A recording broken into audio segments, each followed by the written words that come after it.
तभी उसकी नज़रों के सामने वंशिका आई और साथ ही प्रांजल का ख्याल भी। जैसा उसका दुश्मन अविराज है वैसे ही उसका भी है।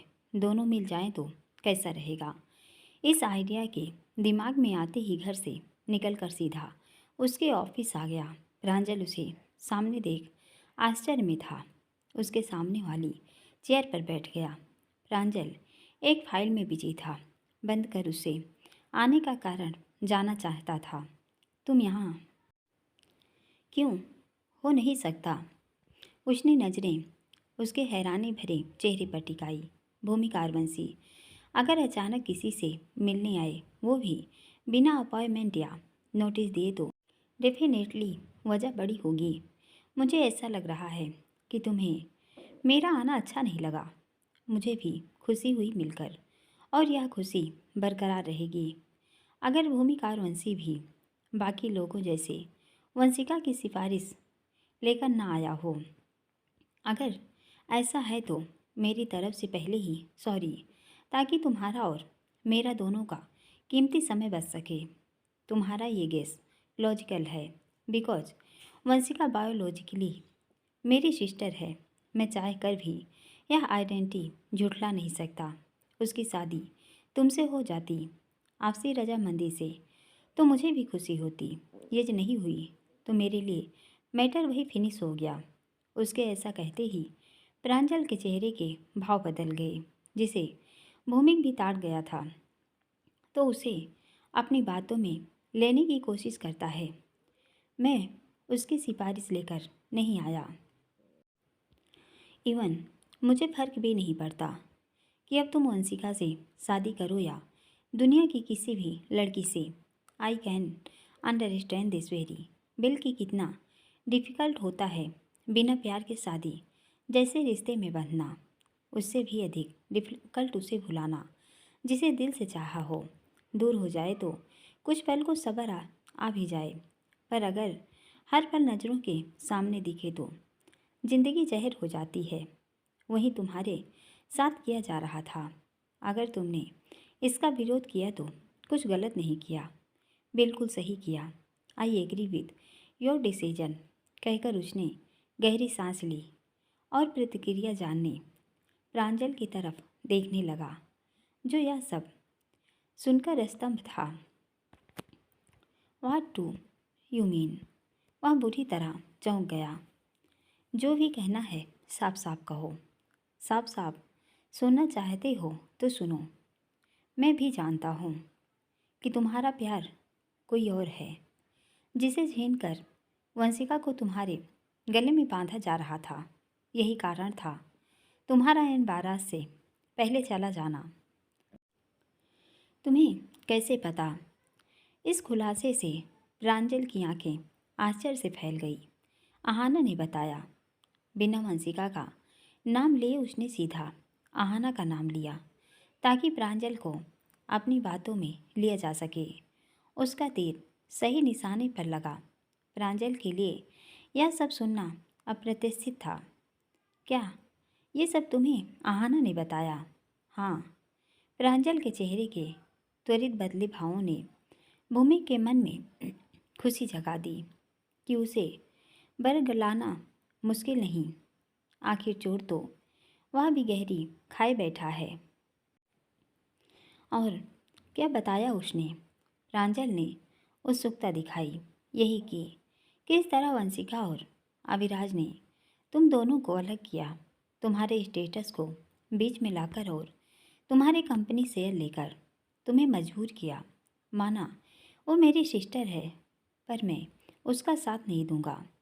मैं तुम्हारा दर्द समझ सकता हूँ। प्यार से बिछड़ जाने के गम और दिल टूटने से मैं भी गुजर चुका हूँ। यह सिचुएशन बहुत पेनफुल होती है। जो चेहरा दिल में बसा हो उसे निकालना नामुमकिन होता है। उसके बाद हजार चेहरे नज़र के सामने आए जाएं, फर्क ही नहीं पड़ता। कोई भी उसकी जगह नहीं ले सकता। भूमिक ने उसके दुखती रंग पर छेड़ी और असर हुआ। दुख हुआ, पछतावे के भाव उसके चेहरे पर झलकने लगे। This is true. बट इसमें कहीं न कहीं चूक मुझसे भी हुई। मुझे अहाना को समझाना चाहिए था और न परिवार के प्रेशर में झुकना चाहिए था। इसी वजह से वह मुझसे नाराज़ है कि जब उसे मेरी ज़रूरत थी मैं उसका साथ नहीं दे पाया। वह सीधे सुर में बोला, अविराज खुराना पर अपनी पावर व दौलत का नशा है। वह मद में चूर हाथी है जो उसके सामने झुकता नहीं, उसे रौंद डालता है। तुम मजबूर हुए क्योंकि तुम्हें मजबूर किया गया। जब अहाना हमारे घर आई थी तो वह बहुत बेबस, लाचार और दुखी थी। उसके दोस्त उसे गलत काम में डालना चाह रहे थे, पर उसने अपनी सेल्फ रिस्पेक्ट नहीं छोड़ी और हमारे घर आ गई। मुझे लड़कियों से चिढ़ होती थी, मैं उससे चिढ़ता था, पर अर्शित ने उसकी दोस्ती हो गई और उसने अपने एग्जीबिशन के लिए उसकी फ़ोटोज क्लिक की और उसके बेस पर वह मॉडल बन गई। जिस अविराज खुराना की वजह से वह भटकी, वही उसकी खूबसूरती पर फिसल गया और अफसोस उसे भी फंसा लिया। हाँ, मैं सब कुछ जानता हूँ, पर अब बहुत देर हो गई है। क्यों? वो आगे बढ़ गई है। आगे बढ़ती तो तुम्हें ढूंढने स्पीति न जाती। आई डोंट अंडरस्टैंड कि तुम कहना क्या चाहते हो। प्रांजल उसका मंतव्य भाप नहीं पा रहा था। वह अभिराज खुराना के एहसान तले दबी है। मुझे भी लगता है, पर यह बात पूरी तरह सही भी नहीं लगती। मुंबई में रहकर अविराज खुराना से दुश्मनी मोल लेना, जल में रहकर मगर से बहस करना है। वह उसका करियर बर्बाद कर देगा, तुम्हें बर्बाद कर देगा, इसलिए चुप है। पर तुम्हें चुप नहीं रहना चाहिए।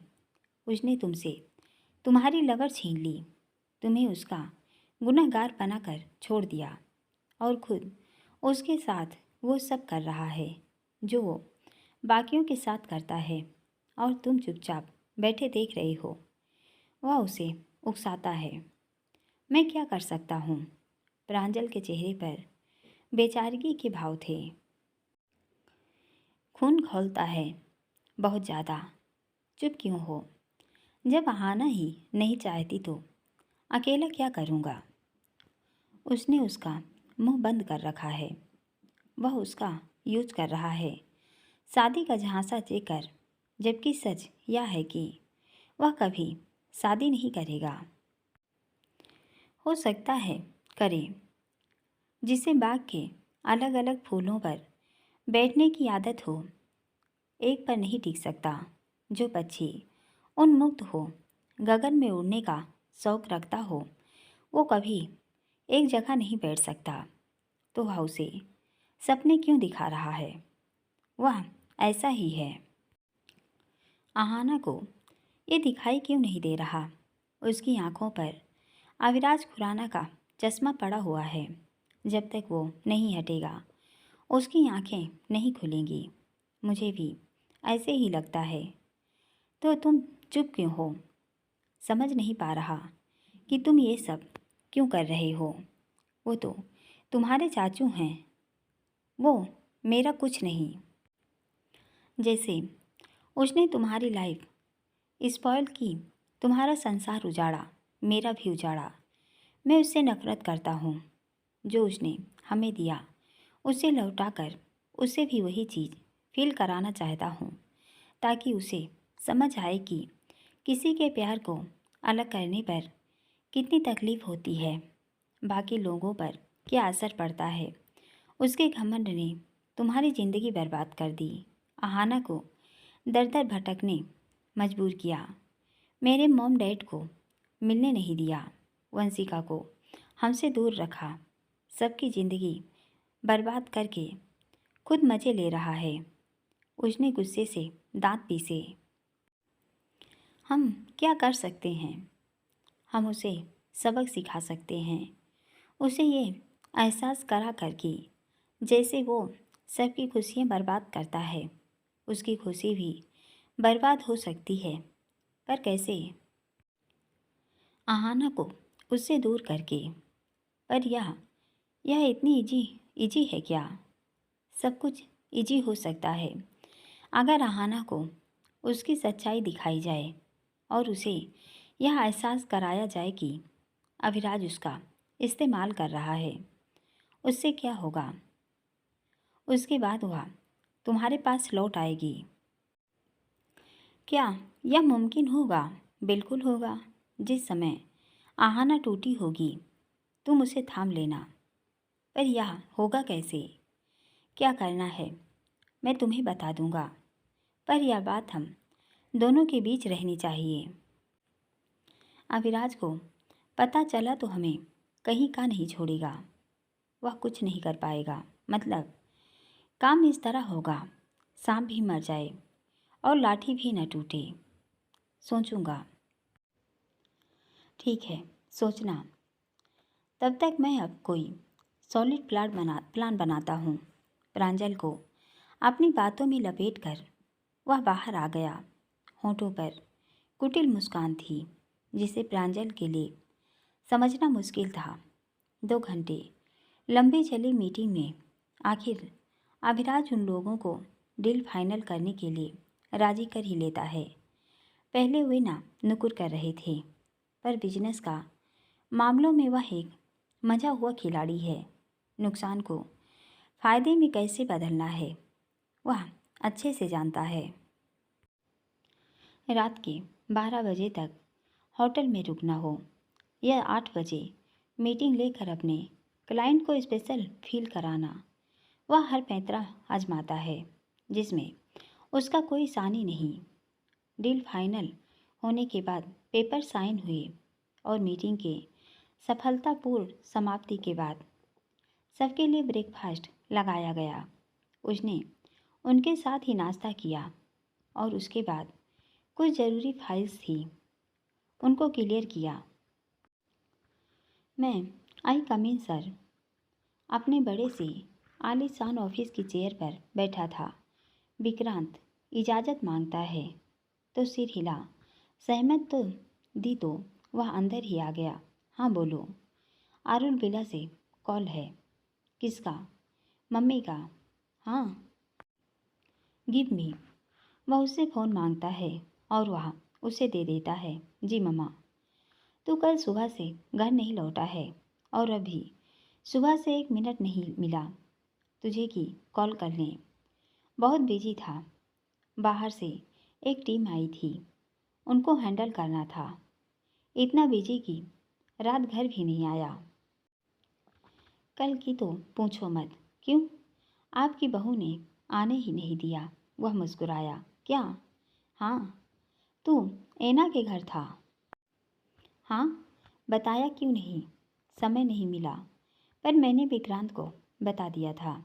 अच्छा छोड़, ऐसा कर उसे साथ लेकर जा और रिंग सेलेक्ट कर ले। अनु ने लहंगा भी सेलेक्ट कर लिया है तो वो भी ले आना। ओके, हो जाएगा। उसके बाद उसे लेकर घर आ जाना। क्यों? मैं सोच रही हूँ रोकी की रस्म कर देते हैं। रिंग सेरेमनी तुझे जब करना हो कर लेना। क्यों? तेरा कुछ भरोसा नहीं। पर इंगेजमेंट का प्रोग्राम तो बाद में रखा है। रिंग सेरेमनी बाद में कर लेंगे। मैंने पंडित जी से बात की तो उन्होंने कहा कि आज का दिन बड़ा ही शुभ है। तू ऐना को लेकर घर आ। तब तक मैं और अनु सारी तैयारी करके रखते हैं। ओके, जैसी आपकी इच्छा। मैं ऐना को कॉल करता हूँ। ठीक है। उनसे बात करने के बाद वह आहाना को कॉल करता है जो अभी सो ही रही थी। शांताबाई ने उठाया तो उठी। हेलो। अलसाती बोली। Hello sweetie. Good morning. मैं अभी सो रही थी। लंबी जम्हाई लेकर बोली। मॉर्निंग नहीं, नून हो चुकी है और तुम अभी भी बिस्तर में हो। हाँ, रात का नशा उतरा नहीं? वह धीरे से मुस्कुराता बोला। उतर गया। उतर गया तो टाइम देखो कि क्या हुआ है। मेरी तो अभी सुबह हुई है उठो और जल्दी तैयार हो जाओ। Hurry up. क्यों? मैं ड्राइवर को भेज रहा हूँ, उसके साथ आ जाओ। कहाँ? रिंग सेलेक्ट करने। अभी? हाँ, पर अभी तो मैं बहुत दुखी हूँ। क्यों? बुरा सपना देखा। कैसा बुरा? क्या देखा बताओ। आप, मैं और हमारे 3 बच्चे। ये तो अच्छा सपना हुआ। तुम इसे बुरा क्यों कह रही हो? यही तो तुम चाहती हो। पर वो तीनों। क्या तीनों? तीनों टकलू थे। तो इसमें दुखी होने की क्या बात है? टकलू होंगे, ये तो मैंने सोचा ही नहीं था। हंसने लगा। आहाना बेबी, तुम खुद बेबी हो। तुम्हें अभी से क्या ज़रूरत बच्चों के बारे में सोचने की? हंसिए मत। ओके टकलू हो या बालों वाले, मुझे तो मेरे बेबीज वैसे ही पसंद हैं। उनके बाल तो आ जाएंगे। अरे क्यों नहीं आएंगे? बच्चे जब छोटे होते हैं तो टकलू होते हैं, पर बाद में उनके बाल उग जाते हैं। आपको कैसे पता? मुझे सब पता है। और ऐसा करो, जल्दी रेडी हो जाओ। फिर मम्मा ने आरुल बिला बुलाया है। क्यों? वो रिंग सेरेमनी से पहले कोई रोका करके रस्म करना चाहती हैं। ठीक है, ट्रेडिशनल पहनकर आ जाओ। अच्छा, हाँ, जल्दी करो, मैं ड्राइवर को भेज रहा हूँ। पहनूँ क्या इतनी जल्दी में? सूट साड़ी कुछ भी हो, तुम पर तो सब परफेक्ट लगता है। ठीक है। वह फ़ोन कट करती है। जल्दी से वॉशरूम की तरफ लपकी, नहा कर आई और अलमीरा के सामने खड़ी थी। कुछ भी ढंग का नहीं मिल रहा था। शांताबाई, जी दीदी। ये बताओ, इनमें से क्या पहनूं? कुछ भी पहन लो, तुम पर तो सब कुछ जमता है। अरे, मेरी रोके की रस्म होने वाली है, तो ये बताओ, ये सूट पहनूं कि ये साड़ी? साड़ी पहनो, ये सूट ज़्यादा अच्छा लग रहा है। ये सिल्क वाली साड़ी पहनकर तैयार हो जाओ और मैं जल्दी से मोगरे का गजरा लेकर आती हूँ। ठीक है, जल्दी जाओ। जब तक शांताबाई गजरा लेकर आई, तब तक वह तैयार हो चुकी थी। मरून कलर की सिल्क की साड़ी पर प्लेन सिल्वर कलर का स्लीवलेस ब्लाउज, गले को चूमते बड़े झुमके। शांताबाई उसके जोड़े में गजरा लगा देती है। कैसी लग रही हूँ? बहुत सुंदर, बिल्कुल लक्ष्मी मैया जैसे। नज़र न लगे, वह उसकी भलैया लेती है। क्यों? वह भावुक थी। सुबह मैं ज़्यादा बोल गई, बुरा तो नहीं मानी? पूछा। नहीं, बल्कि मुझे अच्छा लगा। कोई तो है टोकने वाला। मेरी माँ होती तो वो भी मुझे टोकती। जब कोई नहीं होता गलती पर टोकने वाला, तब महसूस होता है कि हम सबसे बदनसीब इंसान हैं। और चलती हुई अपनी फैमिली फ़ोटो के आगे खड़ी होकर देखने लगी। कभी मेरी भी फैमिली थी, धीरे धीरे सब अकेला छोड़ गए। मैं मम्मी को कहती थी कि मेरी भी शादी छोटे मालिक से करा दो, तो वो मुझे डांट देती थी कि आँखों से ज़्यादा बड़े ख्वाब उसे देखने वाली आँखों को ही घायल कर देती है। उस समय समझ नहीं थी कि बड़े सपने नहीं देखने चाहिए, टूटने पर तकलीफ़ होती है। मैंने तो तकलीफ़ महसूस की है और मेरी उसी तकलीफ़ को खुराना साहब ने समझा, इसलिए अपने सारे रूल्स तोड़कर शादी कर रहे हैं। आंखों में छलक आए आंसू साफ करती है। मैं तुम्हारे लिए खुश हूँ। ठीक है, तुम भी चली जाओ, मैं रात तक ही लौटूंगी। ठीक है दीदी। देख, कुछ कमी तो नहीं रह गई? वह साड़ी का पल्लू समेटती बोली। नहीं। शांताबाई ने उसे ऊपर से नीचे तक देखा कि नज़र उसके हाथों पर गई। ये क्या दीदी? नाखूनों पर नेल पॉलिश नहीं लगाई? अंगूठी पहनाएंगे तो फ़ोटो अच्छा नहीं आने का। उसने उसका हाथ पकड़कर देखते हुए कहा, तो अहाना की भी नज़र गई। ओ नो, क्या हुआ? नेल आर्ट करवाया था, खराब हो गया। आज शूटिंग पर भी नहीं गई। अब इतनी जल्दी कैसे होगा? उसके चेहरे पर परेशानी झलकने लगी। परेशान क्यों होती हो? अब लगा लो, 10 मिनट लगेंगे, ड्राइवर तो आता होगा। जल्दी में हो जाएगा, मैं लगा देती हूँ।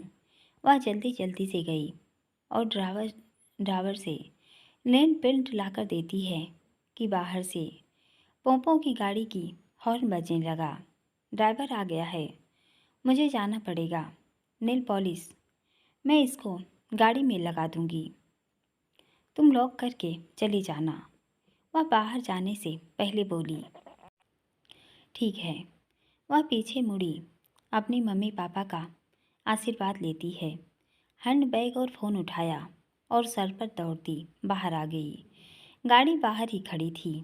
पीछे वाला दरवाज़ा खोलने लगी कि आवाज़ आई, बेबी आगे आ जाओ। इस आवाज़ पर चौंक गई। नज़र ड्राइविंग सीट पर ड्राइवर की जगह बैठे अविराज पर पड़ी तो खुशी का ठिकाना न रहा। आप? गाड़ी में से झांका। वह मुस्कुरा दिया। दरवाज़ा खोल जैसे ही वह अंदर आई, उसकी महक से गाड़ी महकने लगी। आप तो कह रहे थे कि ड्राइवर भेजेंगे। उसके चेहरे पर बड़ी सी मुस्कान थी। उसे देख अभिराज के चेहरे की खुशी भी बढ़ गई थी। वह बिल्कुल पारंपरिक रूप से सच संवर कर आई थी कि नज़र उसके चेहरे पर टिकी रह गई। I could not spot myself so I के मार न्यू टू हैप्पी। क्यों हैप्पी नहीं होंगी? अहो भाग्य मेरे, खुराना साहब खुद लेने आए। वह बैठी और उसकी तरफ देखने लगी और उसकी नज़रें उस पर ही टिकी रह गई। क्या क्या देख रहे हैं? खुद को देखता पाया तो पूछा। Looking so beautiful, thank you. बोलते हुए वह मुस्कुरा दी तो उसे गालों पर हया की लाली थी। साड़ी कैसी लग रही है? फैबुलस। अच्छा ये बताइए कि अचानक आपकी माँ जी को ये रोका की रस्म क्या सूझी? कुछ भी तैयारी नहीं हो पाई, यहाँ तक कि ढंग से रेडी भी नहीं हो पाई। वह जूड़ा सेट करती है। देखिए, एक गजरा भी खुल गया। जल्दबाजी में गजरा सेट नहीं हुआ था जो खुल गया था। डोंट वेरी बेबी, मैं हूँ। वह उसका गजरा सेट करता है। बिल्कुल ताजे मोगरे के थे, जिनकी खुशबू अंदर गई तो मन मचल उठा। हल्का सा चुंबन गर्दन पर लिया। क्या कर रहे हैं? नथिंग। खुद को संभालता है और वह भी सीट पर सीधी बैठ गई। उसने स्टीयरिंग संभाल ली। मम्मी मेरी शादी को लेकर इतनी शंकित हैं कि यह तसल्ली कर लेना चाहती हैं कि क्या मैं सचमुच सीरियस हूँ कि नहीं, इसलिए जल्द सारी रस्में करवाना चाहती हैं। ऐसा क्यों? उन्हें लगता है कहीं मैं पीछे न हट जाऊं। वह हंस दिया। हंसते हुए कहता है वह भी। उसके साथ अहाना भी खिलखिलाकर हंसने लगी। किसी को भी यकीन नहीं होगा कि आप ये सब कर रहे हो। वह होठों पर हाथ रख मुस्कुरा दी। हाँ, पर कर रहा हूँ तुम्हारे लिए, मेरे लिए। हाँ, मैं हमेशा तुम्हें खुश देखना चाहता हूँ, अपने पास रखना चाहता हूँ। अगर उसके लिए तुम्हारी शादी की शर्त है तो मुझे मंजूर है, ताकि हमारी भी फैमिली हो जिसमें हमारे 3 बेबीज हों। जो टकलू हुई हो तो आई डोंट केयर, क्या फर्क पड़ता है? होंगे तो क्यूट ही। आप सब मेरे लिए कर रहे हैं। हाँ, यह तुम्हारा ही सपना है जिसे मैं पूरा कर रहा हूँ। मैं चाहता हूँ तुम्हारा हर सपना पूरा हो। Thank you. आवाज़ में भावुकता थी। क्यों?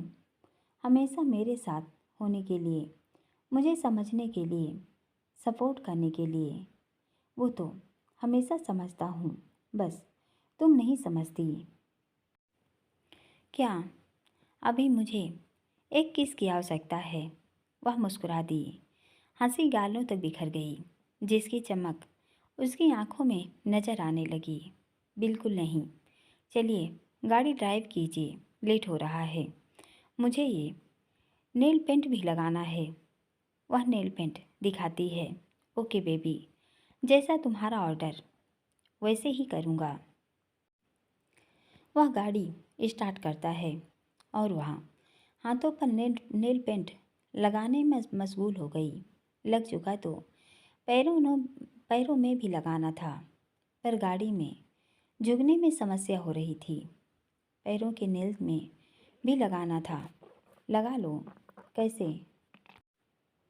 बेबी, इतनी लंबी सीट है, कहीं भी लगा लो।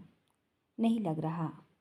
वह बॉटल बंद करने लगी कि वह गाड़ी एक साइड में रोक देता है। क्यों परेशान हो? मैं हूं ना। गाड़ी क्यों रोक दी? मैं ट्राई करता हूँ। आप? हाँ। नहीं नहीं। हाँ। वह उसके हाथ से नेल पेंट लेता है, साड़ी को थोड़ा ऊपर खिसकाया और उसके पैर के नाखूनों पर प्यार से लगाने लगा कि यह देख। उसकी आंखों से आंसू टपक पड़े। जल्दी से साफ किए ताकि वह न देखे। जब दोनों पैरों पर लगा चुका तो बॉटल बंद करता है और उसे लौटा देता है। वह पैर हटाने लगी, पर वह इनकार करता है। अभी थोड़ी देर ऐसे ही रख कर सूखने दो। गाड़ी कैसे चलाएंगे? मैं कर लूँगा। उसने प्यार से उसके पैर चूम लिए। अभी सूखने दो, वरना खराब हो जाएगा, कहकर वह गाड़ी स्टार्ट कर देता है। वह तो कुछ नहीं बोल रही थी, चुप थी। बेबी, चुप क्यों हो? उसे चुप देख पूछा। आप यह सब कैसे कर लेती हो? क्या हर चीज़ perfect? Because I am Abhiraj Khurana. Mister perfect कहिए, जो भी कहो। वह मुस्कुराया। थोड़ी देर बाद ट्रैफिक ज़्यादा हो गया और उसका ध्यान ड्राइविंग पर चला गया। उसकी इस तरह की बेध्यानी खल रही थी, शरारत सूझ रही थी। दोनों पैर उसकी गोद में रख दिया, पर उसने ध्यान नहीं दिया तो हल्के से गुदगुदी करती है। बेबी, शरारत मत करो, आगे ट्रैफिक है, गड़बड़ हो जाएगी। बिना उसे देखे बोला, पर वह नहीं मानी तो एक हाथ से प्यार से उसके पैर सहलाने लगा और वह मुस्कुरा दी। थोड़ी देर बाद दोनों एक बहुत बड़ी ब्रांडेड ज्वेलरी शॉप के बाहर पहुंच गए, जहां पहले ही उसकी सिक्योरिटी मौजूद थी। उनके पहुंचने तक वहां से लोगों को भी हटा दिया गया था। गाड़ी रोकी तो उसकी सिक्योरिटी ने दरवाज़ा खोला, आंखों पर ब्लैक गोगल्स चढ़ाए और पूरे रुआब से नीचे उतरा। दूसरी तरफ आया और रहाना का हाथ थाम लिया तो वह भी नीचे उतर आई। वह बाजू उसकी तरफ करता है और वह एक हाथ उसकी बाजू में फंसा देती है। आज कैसे वह पूरे अधिकार से उसके साथ थी कि उसकी खुशी चेहरे पर साफ झलक रही थी। जब वह शॉप पर आया तो वे लोग उसके स्वागत में पहले ही खड़े थे। उन्होंने पहले से तैयार रिंग्स उन्हें दिखाई। पर आपने रिंग पहना रखी है। वह उसकी वाली रिंग दिखाती है जो उसने कोची में उसे पहनाई थी। रिंग सेरेमनी पर तो पहननी पड़ेगी, एक और पहन लेना। ओके। वह रिंग्स सेलेक्ट कर पैक करवाते हैं कि उसकी नज़र पायलों पर गई। जब वह हाना के नेल पेंट लगा रहा था तो उसके पैर खाली थे, शायद उन पर कुछ होना चाहिए था पैरों में पहनने के भी। तो वह दुकानदार से बोला, क्या पैरों में पहनते हैं? पायल? जी। वह खुराना साहब, मैं नहीं पहनती। अब पहन लो। साड़ी में बिना पायल के पैर अच्छे नहीं लग रहे। उन्होंने एक जोड़ी सुंदर सी घुंघरू वाली पायल दी। वह नीचे बैठा और उसके पैरों और उसके पैरों में एक एक कर पहना देता है। यह दृश्य देख दुकानदार और बाकी लोग मुस्कुरा दिए। उनमें से एक ने अपने फ़ोन में यह फ़ोटो भी क्लिक कर ली। नो क्लिक प्लीज, अविराज ने मना किया। प्लीज़ सर, बस एक, हमारी शॉप की प्रमोशन के लिए। मीडिया तक तो नहीं पहुंचेगी। नहीं सर, हमारे पर्सनल के लिए रखेंगे। उन्होंने रिक्वेस्ट की तो वह रहने देता है। शॉप से निकले तो बाहर लोग जमा हो गए थे, इसलिए वहाँ सिक्योरिटी रखी गई थी, जिन्होंने उन्हें दूर किया और वे फिर से गाड़ी में बैठ आरुल बिला आ गए, जहाँ अच्छी खासी गहमा गहमी मची थी। उसकी माँ, बहन, जीजू, उनके बच्चे, भाई सब तैयार बैठे थे। ऐना आ गई तुम, माँ के मारे खुशी के आंखों में चमक आ गई। सब कुछ जानकर भी उन्हें ऐना को बहू बनाने में कोई ऐतराज इसलिए नहीं था कि वह पहली लड़की थी। जिन्हें देख लगा कि अविराज का अगर किसी से लगाव हो सकता है, प्यार हो सकता है और शादी कर सकता है तो वह यही है, क्योंकि आहाना को लेकर वह हमेशा एक सॉफ्ट कॉर्नर रखता था और उनका सोचना गलत भी नहीं था। आज पूर्ण हो रही थी तो खुश थी। बहुत प्यारी लग रही हो। बहन भी आ गई। वेल डन, आखिर तुमने कर दिखाया। अविराज को शादी के लिए मना लिया। मैं बहुत खुश हूँ। Thank you. चलो आ जाओ। उसके कांधे पर हाथ रखे उसे लेकर अंदर आ गई तो देखा वहाँ फूलों से सजावट की गई थी। घर के लोग ही मौजूद थे। ज़्यादा लोगों को नहीं बुलाया गया था, बस पंडित जी बैठे थे। अविराज भी कमरे में आ गया। मस्टर्ड कलर का कुर्ता पैजामा पहनकर तैयार होकर आ गया। बाकी सब लोग भी तैयार थे। दोनों को एक सोफे पर बिठा दिया गया। आखिर अविराज की माताजी ने एक लाल रंग की फुलकारी चुन्नी, पंजाब की पारंपरिक पहनावा जिस पर रंग बिरंगे फूलों वाली हाथ की कढ़ाई होती है, आहाना को ओढ़ा दी। अविराज के सिर को भी कपड़े से ढक दिया। पंडित जी ने हाथ में मौली बांध दी और दोनों के माथे पर रोली और चावल का बड़ा सा तिलक कर टीका कर दिया। अब अविराज की माताजी आहाना को चुन्नी आगे करने को कहती हैं, जिसमें फल और ड्राई फ्रूट्स डालकर उसकी झोली भरने के बाद उसे शगुन का लिफाफा देकर रोके की रस्म निभाती हैं। आहाना की तरफ से कोई नहीं होता जो ये रस्म निभाता, तो वे अविराज को भी वे खुद लिफाफा देती हैं और अन्य सारी रस्में निभाती हैं। आहाना को कपड़े और गहने उपहार में देती हैं। इस तरह सगाई से पहले रोका का रस्म निर्विघ्न पूरा होती है। रोके की रस्म का अर्थ होता है कि अब दोनों के रिश्ते को लेकर रजामंदी है। परिवार अब एक अन्य जगह रिश्ता नहीं देखेंगे। यह रिश्ता एक दूसरे के लिए रोक दिया गया है। पंडित जी ने रोके का मतलब समझाया तो वह सिर झुकाकर सहमति देती है। वैसे तो रिंग भी आज पहनाई जानी थी, पर क्योंकि अन्य लोग बुलाए नहीं गए तो रिंग सेरेमनी का समय 2-3 दिन बाद ही रख दिया। अविराज की माँ अत्यंत भावुक हो गई कि आंखों में आंसू थे। वे दोनों उनका आशीर्वाद लेने झुके तो खुद को रोक नहीं पाई। क्या हुआ माँ? उनकी आंखों में आंसू देख अविराज ने पूछा। मुझे लगा था पूत कि मैं तेरा विवाह देखे बिना ही चली जाऊंगी। गला रूंध गया तो वह उनका कंधा पकड़ हक कर लेता है। अरे मम्मी, ऐसे कैसे? अभी तो हमारे जो 3 बच्चे होंगे उनको भी तो दादी का प्यार मिलेगा। उन्हें भी तो आप ही संभालोगी, क्यों आहाना? उसने आहाना की तरफ देखा। वो तो है, पर 3। उसकी माँ आश्चर्य से उसे देख रही थी। हाँ 3। आहाना को 3 बच्चे चाहिए। वह जोर से हंस दिया और मुंह दबाकर, ताकि सब भी हंसने लगे। पर इस सब में आहाना बहुत शर्मा जाती है। उसके लिए यह सब अप्रत्याशित था कि अविराज ने सबके सामने यह बात कर दी।